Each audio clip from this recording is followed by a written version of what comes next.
बिस्मिल्लाहिर्रहमानिर्रहीम। Welcome to my channel online remedies. आज मैं आपके लिए बहुत ही ज़बरदस्त वीडियो लेके आई हूँ। इसमें मैं आपको बताऊंगी कि आप अपनी क्रैक हील यानी कि फटी एड़ियों को किस तरह ठीक कर सकते हो और इसे सॉफ्ट बना सकते हो।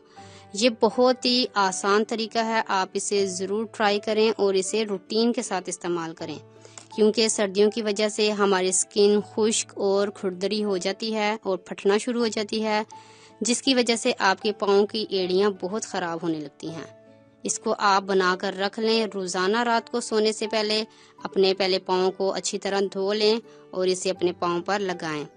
इसके लिए हमें 2 इंग्रेडिएंट्स की ज़रूरत पड़ेगी, एक पेट्रोलियम जेली यानी कि वैसलीन और बेबी ऑयल। हाँ, आपने करना यह है कि आपने 1 चम्मच वैसलीन का लेना है और इसमें 1 ही चम्मच हमने बेबी ऑयल का डाल लेना है और इन दोनों चीज़ों को मिक्स कर लेना है। आप मिक्स करके किसी चीज़ में, जार में डालकर रख सकते हैं। आप चाहें तो इसको सारा भी बना सकते हो। अगर आपने सारी ये पेट्रोलियम जेली लेनी है, सारी बनानी है, तो आपने इसमें 4 से 5 चम्मच आपने बेबी ऑयल के डाल लेने हैं और इसे मिक्स करके उसी जार में आपने डालकर रख लेना है।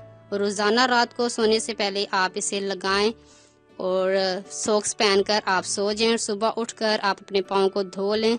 इसे चाहे तो आप अपने हाथों और फेस पर भी लगा सकते हो, क्योंकि इसका कोई नुकसान नहीं है। इससे आपकी स्किन भी सॉफ्ट रहेगी और आपकी फटी एड़ियाँ भी ठीक हो जाएंगी। शुक्रिया। अगर आपको हमारी वीडियो अच्छी लग रही है तो हमारे वीडियोस को लाइक करें और अपने सब दोस्तों से शेयर करें और साथ हमारे चैनल ऑनलाइन रेमेडीज़ को सब्सक्राइब करना ना भूलिएगा। मिलती हूँ मैं आपको एक नई वीडियो के साथ। तब तक के लिए अल्लाह हाफिज़।